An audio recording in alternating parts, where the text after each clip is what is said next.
listening to Uncle Reese on Alexa. All right, Alexa, stop playing Uncle Reese. Hey everybody, how are you? This is Dr. Naita, and I realized today I have never, ever done a live on Facebook before. So I'm giving it a shot because I have some things on my heart that I want to talk about. So on yesterday, I had the privilege and the opportunity to speak before a group of young ladies, high school students, probably about 15 young ladies, and we talked about the topic, check your motives. And I've spoken on this topic before at the Eternally Flawless Vision Board party, but I came at a little bit different angle with this group of young ladies. So we talked about, the importance of checking your motives, examining why we do the things we do, examining why we feel or why we react the way we react. And the story that I used, what came out of the book of First Kings, where the two ladies lived in a house together and they both were pregnant. And hello, Mr. Washington. And but they were pregnant and they gave birth to sons. And then in the middle of the night, one young lady rolled over on her baby and killed the baby. And then when she woke up, realized that her baby was dead, she swapped her dead baby with the other woman's live baby. So of course they fought it out, they argued, and they ended up going before the king. And it was King Solomon. And King Solomon had, he said, okay, you say the baby is yours. You say the baby is yours. What's the truth? And he says, so I don't know how to solve this problem. So this is what we're going to do.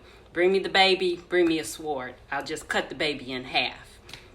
So the woman who had lost her baby was dead. She was like, okay, that works for me. I'll take half of the baby and you can have half of the baby.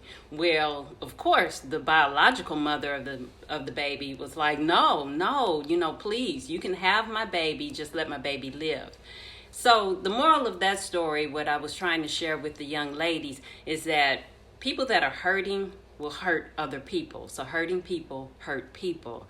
And so we talked about, why is it that when we're at school and different things jump off, why we react the way we react, why we want to run up on somebody, why do we want to take these type of risk for revenge that could really ultimately change our trajectory or change the chart of our life or the goals that we have set. So we talked about those things and we had a real good time. So when I got home that evening, that afternoon, I was thinking more about it. And I was even thinking about the situation with Gayle King and the Kobe Bryant legacy issue. And it really, it stirred something within me. And I had such an aggressive response when I saw, the clips of the interview that they showed. And I did not listen to Snoop Dogg's original statement. I listened to his interview on Ricky Smiley. And, but I had such a reaction. I was like, where is this stemming from? Where is this coming from? Because I was livid. And for me, it was about, I think it was more so about the fact that, why is it so important that we pull up or that, society pulls up an incident, not a lifestyle, but an incident, and want to make that incident a part of somebody's legacy. And I just think that is just so trifling and so unfair. And I expect those kind of attacks from outside the culture. But when it happens from within the culture, then for me, I feel like it's betrayal. I feel that it's backstabbing, all in my face, being my friend, and we're taking pictures together, and then you go and do something like that. I feel it's betrayal. So, of course, where does that stirred up the, issues with me, my own issues that I've had and my experience that I've had with betrayal, my experience that I've had with, friends friends that turn their backs and are not there when you think they should be. So that was heartbreaking to me, and that's part of the reason I responded so aggressively with regards to Gayle King. But then on the flip side, it is heartbreaking to me, the irony of it all, that she was pulling up an incident, again, not his lifestyle, but an incident, an unfortunate incident. And, as to shadow all the good that he's done since that incident. And now, again, the irony that all the years, decades of work, incredible things that she has done for other people, and how it's all just poof in the smoke now, that people are not even trying to remember the wonderful things she's done. And again, to me, as a woman, a woman who has 30 years of work experience, that is just beyond heartbreaking to me. So I feel so bad for her. So I ended up going to bed last night with that heavy on my heart. And, but this morning, oh, glory to God.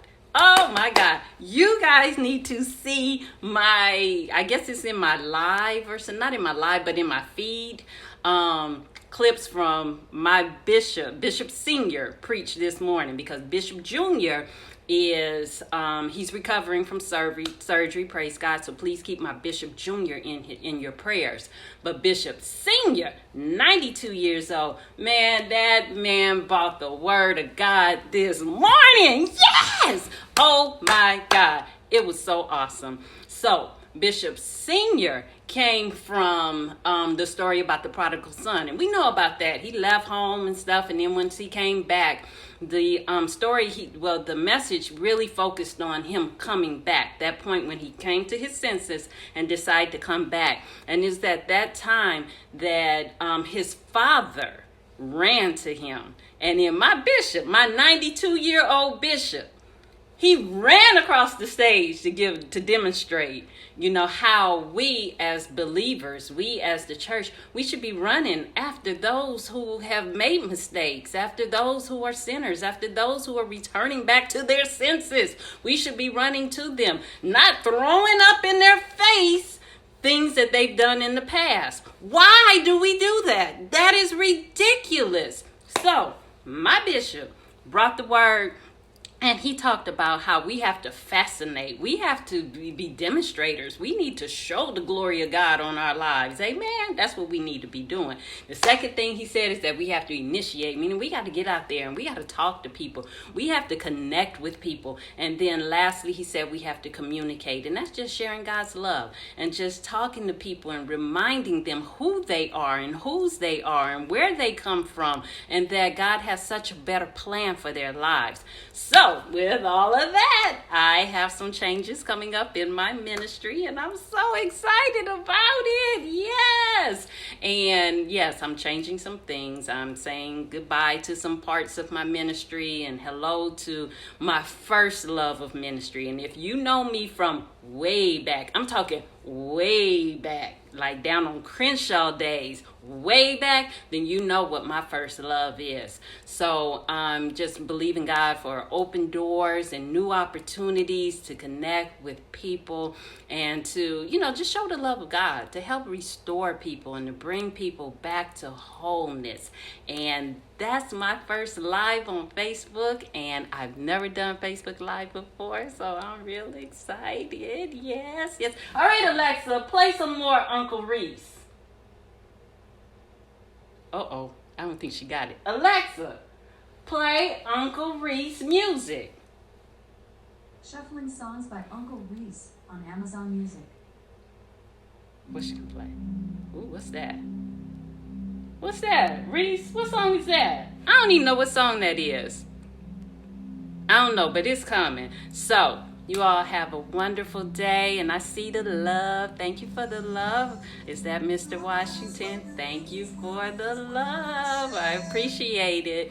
So, you all have a blessed day, and I'll see you soon.